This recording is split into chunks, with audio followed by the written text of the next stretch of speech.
गणेश जी को नमन करके मेरी कुलदेवता श्री तुलजा भवानी और मेरे सद्गुरु श्री साईं बाबा को नमन और स्मरण करके आज के वीडियो की हम शुरुआत करते हैं। आज के वीडियो का विषय है शुभ मंगल सावधान। इस शब्द का अर्थ क्या है?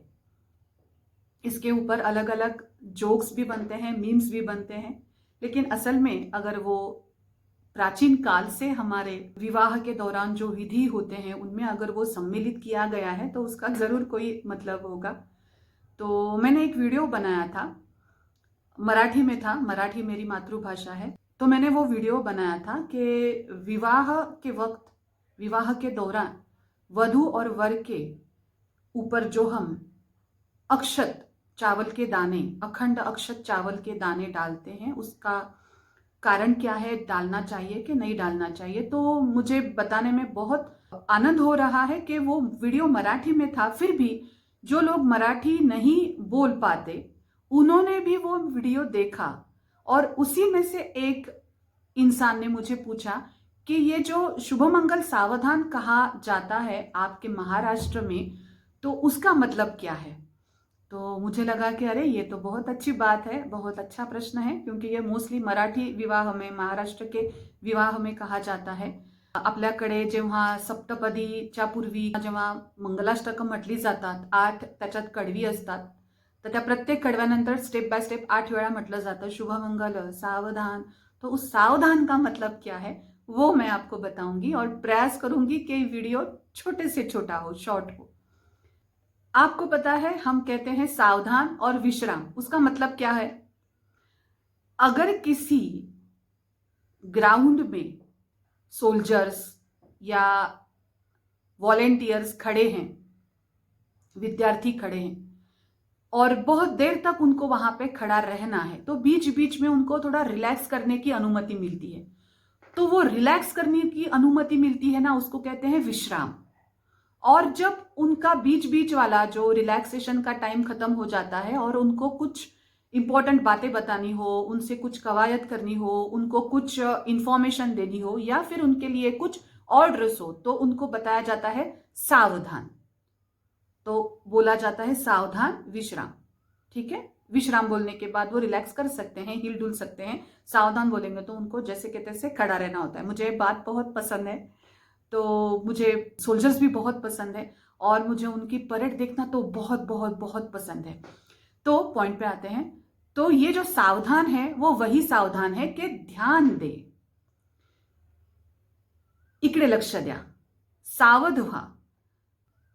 वो पति को नहीं कहा जाता कि सावधान रहिए, अभी से आपके बुरे वक्त शुरू होने वाले वाले, ऐसे कुछ नहीं है। वो सावधान है कि आप इधर ध्यान दीजिए। और ये ऑर्डर होती है ब्राह्मणों द्वारा दी जाने वाली सभी लोगों को, पति पत्नी के साथ साथ उनके माता पिता, उनके नजदीक के रिश्तेदार, जो लोग पति के और पत्नी के साथ, मतलब वधू और वर के साथ जो खड़े हैं वहां पे, कोई मामा होता है, कोई चाचा होता है, कोई आमच्या मराठीमध्ये करवली असते एक, तर ह्या सगळ्यांसाठी जे जे त्या विधीमध्ये सम्मिलित आहे त्या सगळ्यांसाठी हा शब्द असतो की सावधान, म्हणजे इकडे लक्ष द्या। आणि जी लोक विवाहासाठी उपस्थित आहेत, जे वधूवरांना शुभ आशीर्वाद द्यायला आलेले आहेत, त्यांना सुद्धा सांगितलं जातं की मंगलाष्टक सुरू झालेली आहेत। मी काय सांगतोय ते ऐका। मंगलाष्टकातल्या प्रत्येक कडव्याला खूप सुंदर अर्थ आहे, तर मी जे सांगतोय ते ऐका, ते ब्राह्मण म्हणतात आणि त्या प्रत्येक कडव्यानंतर ते म्हणतात शुभ मंगल सावधान। तो ये सावधान का मतलब क्या है वो अभी हम साइंटिफिकली समझ लेते हैं। विवाह के 8 प्रकार बताए गए हैं।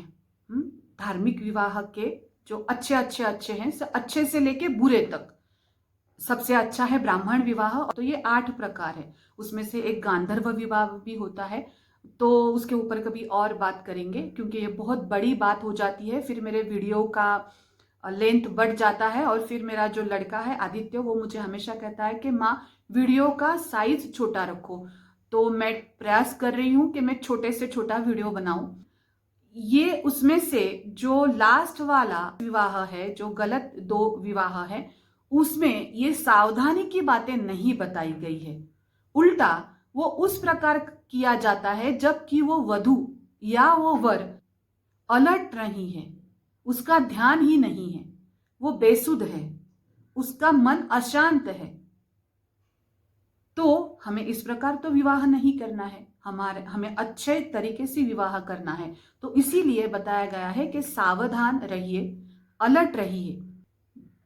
मराठीमध्ये मी सांगेन, हे जास्त करून मराठी प्रांतामध्ये हा शब्द आहे त्याच्यामुळे, की शुभमंगल सावधान. सावधानचा अर्थ आहे की इकडे लक्ष द्या. बेसावध असताना, बेशुद्ध असताना, मनस्थिती नीट नसताना, खूप दुःखात असताना, इव्हन झोपेत असताना सुद्धा जो विवाह पार पडतो तो शुभ विवाह नाही. म्हणून शुभमंगल सावधान, हे जे विवाह कार्य आहे हे शुभ होण्यासाठी तुमचं लक्ष तुम्ही देणं आवश्यक आहे. नीट लक्ष देऊन जेव्हा एकमेकांचा स्वीकार केला जातो तर तेच आहे शुभमंगल. लक्ष नसताना किंवा मन स्थिर नसताना विवाह करू नका, नीट लक्ष द्या.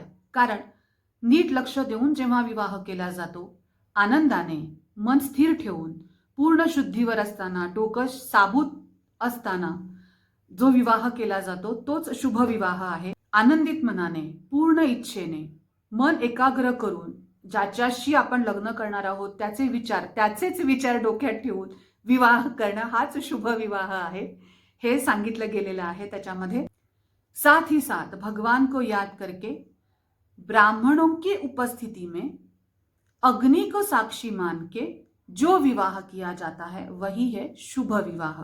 तो आप ये वीडियो रिवाइंड करके उसके एक बातों के ऊपर जरूर गौर फरमाएं और जब भी विवाह करें वो पूर्ण रूप से शुभ विवाह ही करें. शुभ मंगल सावधान. ओम साई राम.